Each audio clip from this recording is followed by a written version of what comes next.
नमस्कार, मैं हूं नीना गौतम और आप देख रहे हैं तूफान मेल न्यूज़।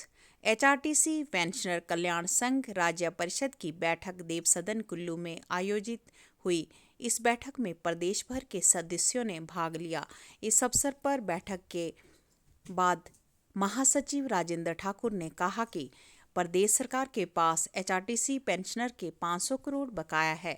उन्होंने कहा यदि सरकार नहीं मानती है तो सबसे पहले शिमला में रैली होगी, उसके बाद मुख्यमंत्री के गृह क्षेत्र नादौन व उप मुख्यमंत्री के गृह क्षेत्र हरौली में धरने प्रदर्शन किए जाएंगे। फिर भी सरकार हमारा बकाया नहीं देती है तो धर्मशाला में शीतकालीन सत्र का घेराव किया जाएगा। उन्होंने कहा कि हमारी मुख्य मांगे एचआरटीसी पेंशनर का स्थायी समाधान है, लेकिन अभी सरकार ने हमें पेंशन नहीं दी है, जबकि हमारी मांग है कि 1 तारीख को पेंशन दी जाए। उन्होंने कहा वर्ष 2016 से उनका एरियर नहीं दिया गया है, जबकि मेडिकल अलाउंस 2022 से पेंडिंग पड़े हैं, जबकि कई पेंशनर भगवान को प्यारे भी हो चुके हैं जिनको इलाज के लिए पैसा नहीं मिला। उन्होंने कहा कि कोर्ट के आदेशों को भी इम्प्लीमेंट नहीं किया जा रहा है, जबकि पिछली बार शिमला में धरना दिया था उसके बाद 150 करोड़ का तो भुगतान किया गया है, लेकिन 500 करोड़ अभी बकाया है। उन्होंने कहा कि 25-25 लाख कई पेंशनर का बकाया है। इस रिपोर्ट में ठाकुर, पथ परिवहन पेंशनर कल्याण संगठन का अतिरिक्त महासचिव। हमारी मांगें जो है वो मुख्य रूप से पेंशन का स्थायी समाधान, हर महीने 1 तारीख को हमारी पेंशन मिले, और जो हमारा 2016 से लेके पेंशनर्स का एरियर है भिन्न भिन्न किस्म के, उसकी जो है वो अदायगी की जाए, और मेडिकल अलाउंस हमारा जो 2022 से लेके पेंडिंग है। लोग जो है बीमार हो रहे हैं इस उम्र में, कई भगवान को प्यारे भी हो गए, मगर उनका जो है वो चिकित्सा खर्च जो है अभी तक नहीं मिला हुआ है। और इसके साथ हमारा कोर्ट केसों में लोग जो है कोर्ट केसों में कोर्ट में बहुत जा रहे हैं, कोर्ट से जो है वो ऑर्डर आ रहे हैं, उनके ऊपर भी इम्प्लीमेंटेशन नहीं हो रही है। बहुत सी मांगें थी।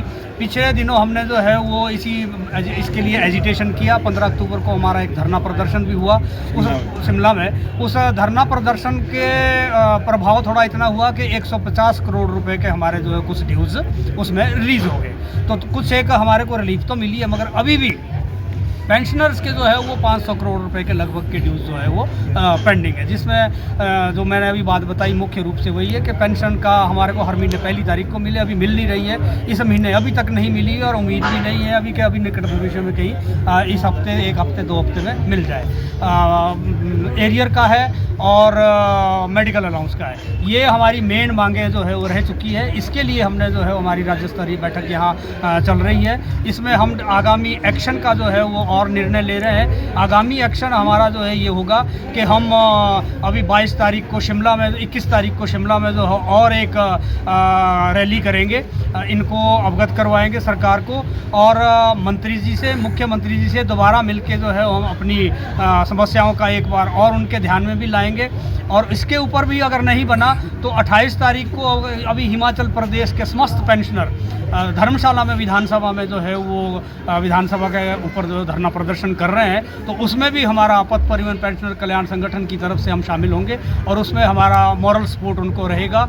और इसके बाद भी अगर हमारी समस्याओं का समाधान नहीं होता तो अगले महीने हम जो है वो एक प्रदर्शन नदौन में और एक प्रदर्शन हरौली में, जो हमारे मुख्यमंत्री जी है वो नदौन से हैं, इनके गृह क्षेत्र में, और एक जो हमारे परिवहन मंत्री उप मुख्यमंत्री जी वो हरौली से है, उन्ना हरौली में जो है हम एक प्रदर्शन जो है वो इनके गृह क्षेत्र में जाके करेंगे, अगर ये हमारी बातों के ऊपर जो हमारा संज्ञान नहीं लेते, उनका समाधान नहीं है। सर, हिमाचल प्रदेश में जो हमारे पथ परिवहन निगम से है वो 8,500 के लगभग जो रिटायरीज है और फैमिली पेंशनर्स है, वो इसका दंश झेल रहे हैं, जिनको अभी तक कुछ भी नहीं मिला हुआ है। हद तो यहाँ तक हो गई थी कि जो 1.5 साल से पहले रिटायर हुए थे उनको पेंशन तक नहीं मिली हुई थी। तो अभी ये जो 150 करोड़ रुपए का मैंने आपको जिक्र किया, इसमें कुछ लोगों को पेंशन मिली है, मगर उसमें भी अभी जो हमारे जून 2025 के बाद के हैं उनको पेंशन जो है वो रह गई हुई है, पेंडिंग पड़ी हुई है, उनको अभी तक कुछ भी नहीं मिला हुआ है। और 2023 से जो हमारे रिटायरी थे उनको लीव इनकैशमेंट और ग्रेच्युटी पेंशन तो लग गई थी, मगर लीव इनकैशमेंट और ग्रेच्युटी नहीं मिली थी। वो उनका कम से कम 25-25 लाख रुपया एक पेंशनर का जो है वो पेंडिंग था, तो वो भी कुछ लोगों को मिल गया हुआ है, मगर सितंबर 2024 के बाद वालों का वो भी अभी पेंडिंग है।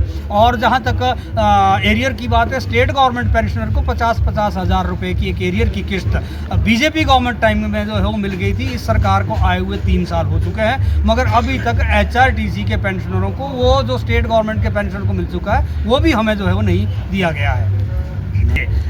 जो 3% DA अनाउंस किया है वो स्टेट गवर्नमेंट पेंशनर्स को भी, स्टेट गवर्नमेंट एम्प्लॉइज़ को, और इवन HRTC के एग्जिस्टिंग एम्प्लॉइज़ को भी ऑर्डर कर दिए हैं कि ये 3% DA उनको दिया जाएगा। मगर HRTC का पेंशनर और फैमिली पेंशनर है वो, उनको ये जो 1/7/2023 से 3% DA की जो ड्यू किस्त है वो हमारे को अभी तक नहीं दी। ये हमारे साथ विशेष भेदभाव जो है वो इस बार इस सरकार ने और इस निगम प्रबंधन ने किया है।